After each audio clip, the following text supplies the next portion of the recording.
Hello and welcome. Finally, another ZoidRush video. It's been a while, guys. Welcome back. I appreciate it. Sorry for the long wait, the long in-between breaks. I did do an update. If you did not see it, I would go check out my update about this video and, of course, the Chalk Talks if you watch them. But there's so much going on. It's not like there's not anything going on in the esports world. I mean, we have TSM in kind of a shambles, an eternal conflict. One way or another, it seems that Reggie released some not videos, tweet longs, just pretty much long tweeter messages, pretty much saying, hey, there's some conflict here with Birgerson versus Loco Doco. And what's going on there? It seems like not everybody trusts Loco, and Reggie's going to step in and kind of take their role as to make sure everything's okay and everything works out and fixes all the internal issues, hopefully. And then, of course, you had the Wild Turtle thing that was going on. You know, they benched Wild Turtle for a week or one game, actually, and it seemed like they had Keith in, and Keith played, and they didn't do anything too hot, in my opinion, with that. And they brought Wild Turtle back in, and that didn't do anything either. And it seems like TSM's in a shambles. And then Cloud9, you got all that stuff going on. Sneaky's video was released too long ago, and everybody reads into that, of course. And there seemed to be some ego issues with Lemonation and Meteos, which I didn't even know about. You couldn't even tell, which I already talked about Cloud9, so that's done and bam. But then you also had the CEO, very depressing and very sad story of the CEO of Nintendo and former president, of course, had passed away on July 11th, 2015. Uh, just an amazing, amazing man, and he did a lot for the video game industry and the video game era, and he kind of developed and changed video games. And some could argue, say he stole this or stole that, or it wasn't really his idea. Whatever the case may be, this man took a pay cut. This man put all his time and effort and his pride into video games and did not go with the meta. He didn't race between Xbox and PlayStation. He kept to the simple mathematical equations of video games are fun and enjoyment, and wasn't there for the money.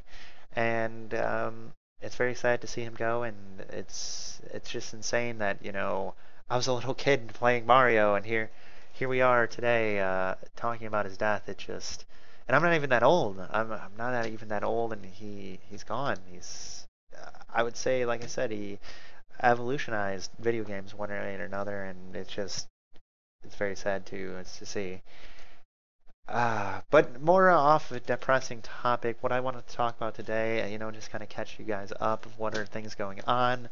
What I wanted to talk about today is actually about the ADC kind of communication thing that's going on. What do I mean by that? The ADCs have revolted. They've risen up finally, and they said, hey, we are useless. And you're sitting here going, we're useless. And as an ADC main, as most of you said, I don't play any other role but ADC. You don't know how to play any other role but ADC, and that's okay. That's fine. I understand. But as an ADC, I wanted to talk about this and kind of join in the conversation. It seems like this happens every time there's a shift now. It start with the junglers. What can be done with the junglers?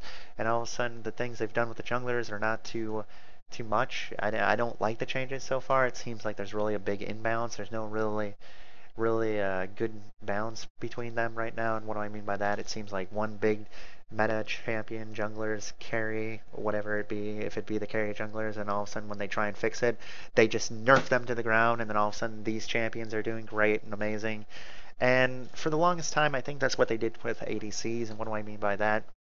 It's that they didn't touch ADCs and make ADCs powerful in the aspect of they are going to carry the game and win the game. And they made it more of it's your lane opponent you're going against. So for a long time you had Lucian, and Lucian has been on the nerf hammer, I think, multiple times. He's just like, alright, we're going to do this to him, we're going to do this, and they're just chopping up his arm. They're like, alright, we chopped off your arm, but you're still shooting out lasers and dashing for free and with no mana cost. I think we need to chop off a leg.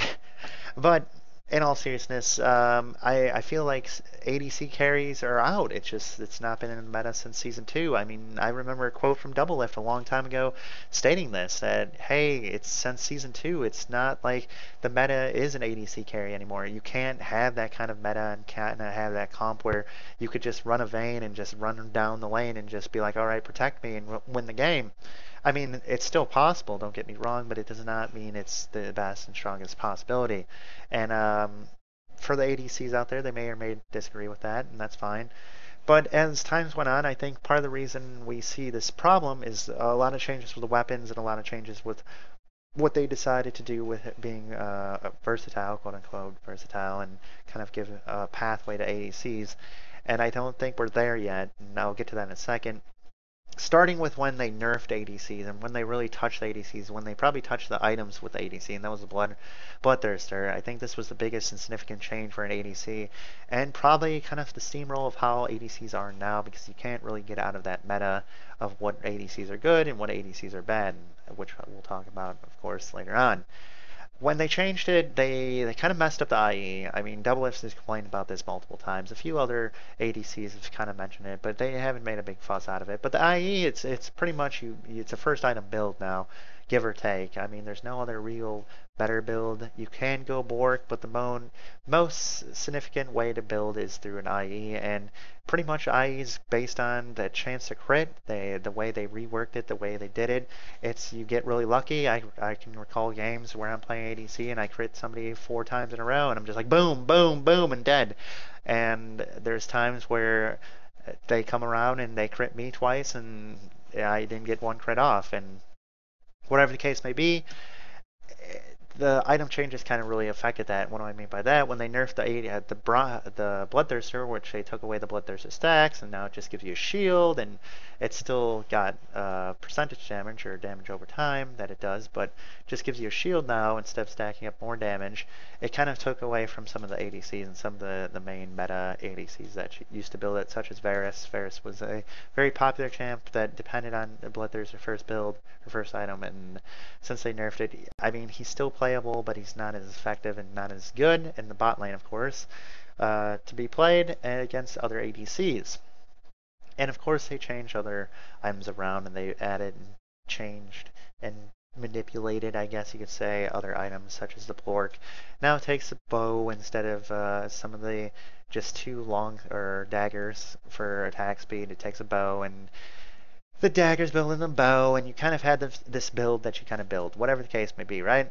So that's what I wanted to start with, is you have the specific build with ADCs. There's no real versatile build.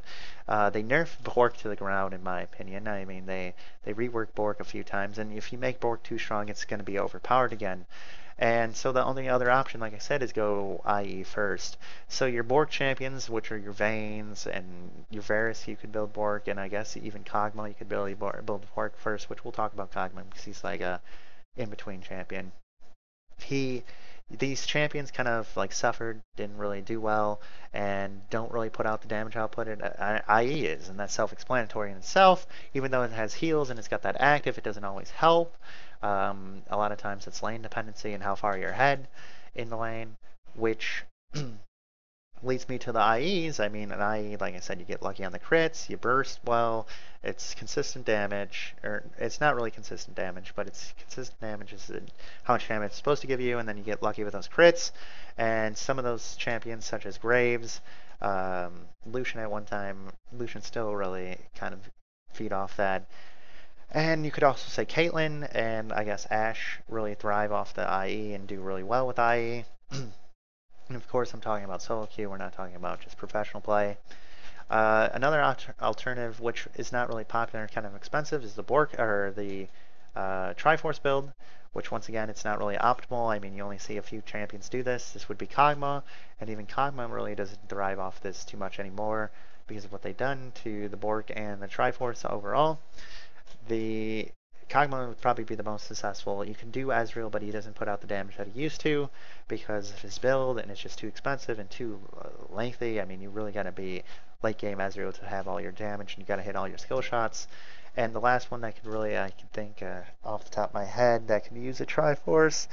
Those are the top 2. I'm missing one, I'm pretty sure, and somebody's going to quote me on that or get me on that, but that's okay.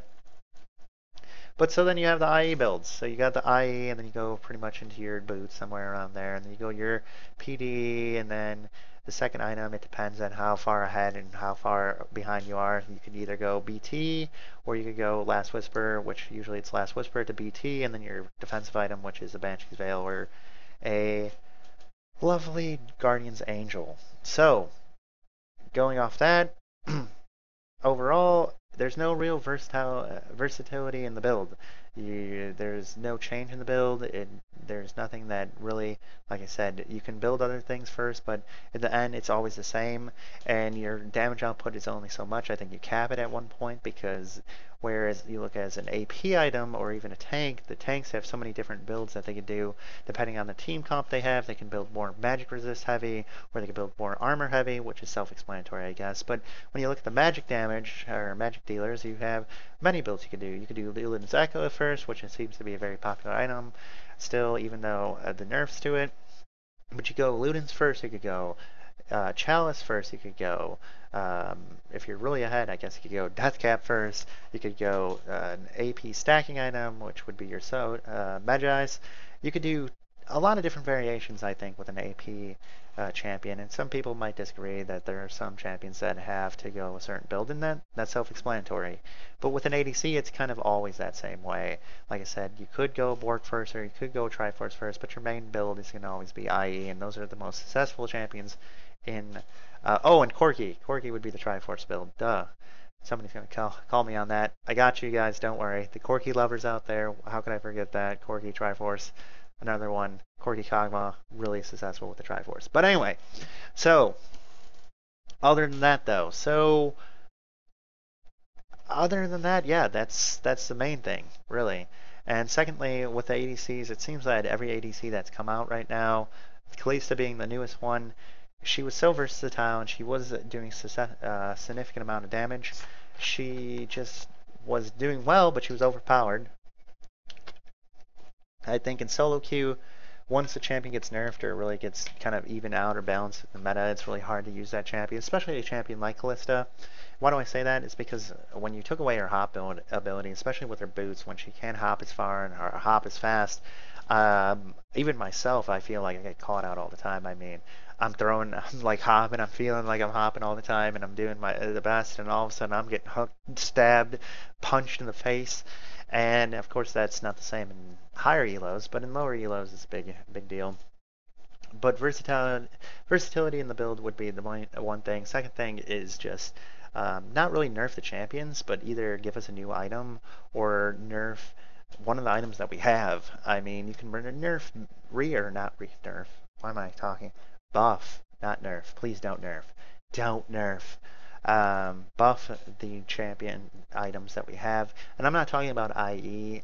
I mean, rebuff the port for a little bit. Why not just have those champions? It's kind of like the jungle champions again. We can go back to this. You know, you buff one item and all of a sudden the carry jungles are back, or you nerf this item and all of a sudden the tank junglers are back, or the Cinder Hulk champions are back. Why not do the same thing with ADCs? Give back the Bork its damage dealt. I mean, we do this with champions all the time. How many times have we seen a champion buffed and we're like, all right, this guy's super OP, and he lasts for like, I would say a month and a half, until they re-nerf him, and then we don't see him for a long time, and they rebuff him to what he was originally at the beginning of the year, and then we're like, oh my god, he's OP again, woo! Whatever the case may be, do the same thing with an item. The Bork is the best example I could do. Go give him back the lifesteal that it has. Give him more movement speed. Buff a champion back to its normal stats, which it usually happens.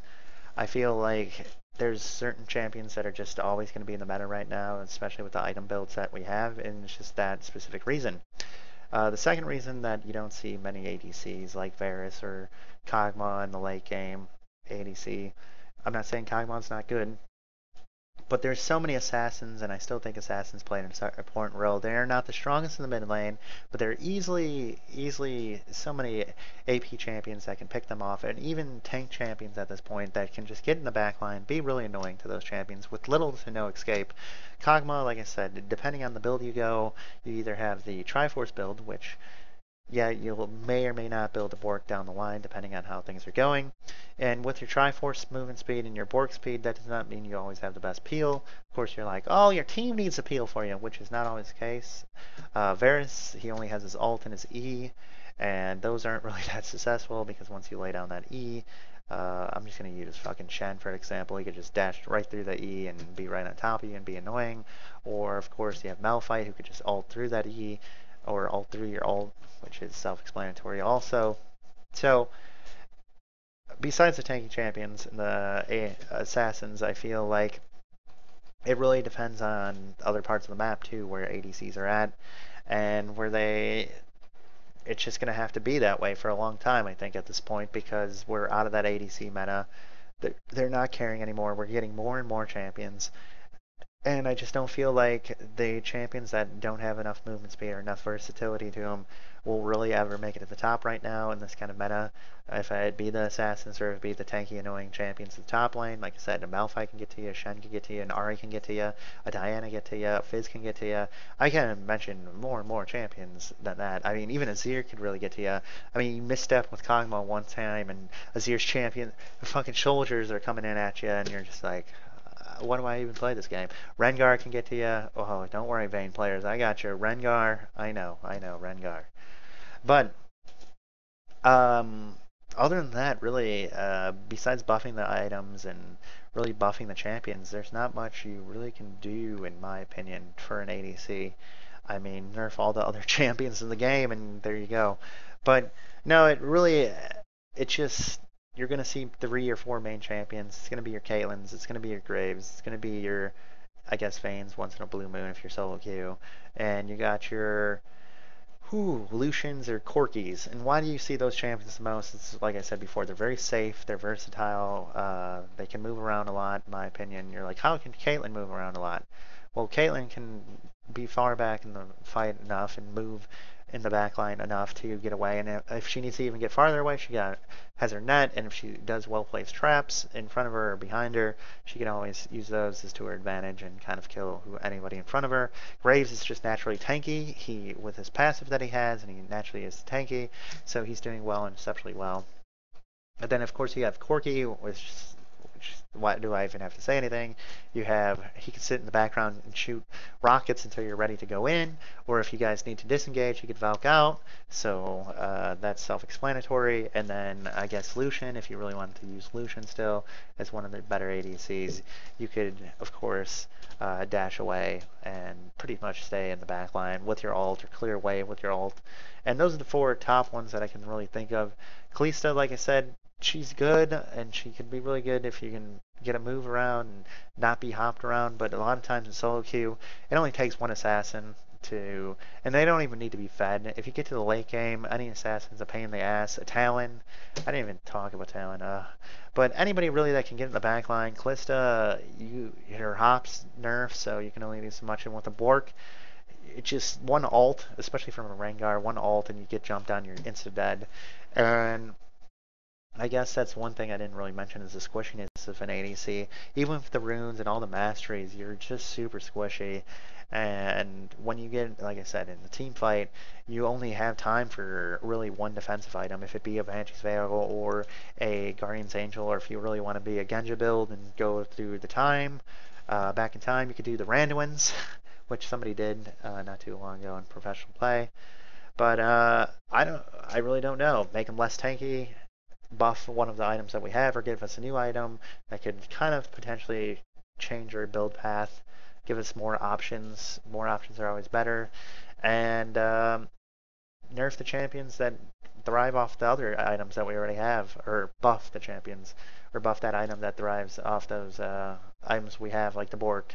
Rebuff the Bork for a little bit. Why not give those players some fun, the champions some fun, and why not rebuff the champions like we always do? I mean, it's a repeat process, in my opinion. I feel that some champions get buffed, they get really good in the meta, and some stay neutral, such as Caitlyn and Ashe. I mean, they're neutral, they're not really that good, but they're not really that bad. So, mostly Caitlyn when I talk about that. So that is it. Overall, ADCs, I think we're going to be struggling for a little bit. I don't think it's going to ever go back to a carry meta where we can actually carry a game. Only if your comp is just surrounded with that. If you have a Lulu, a Kayle, a freaking Zillion, and whatever else you can think of to protect you off the bat. But other than that, I think we're just going to be consistent damage dealers. We're just going to be a DPS. We're not really going to be we're going to be effective, but not super carry, hard mode carry, and it's just how we're going to have to do it for a long time. So once again, buff the champions or buff the items that we have, give us a different build path that would give us more versatility in that aspect. And for people that are not as versatile and move one way or another, then move forward with trying to make them more mobile and more flexible within the meta without being jumped on and get killed one way or another. But that is it. I will see you guys next time. If you enjoyed the video, make sure you click that like button, share it, and click that subscribe button at the end. You can click it on the video or you can click down below. I love you guys, and I will see you next time. Bye, guys.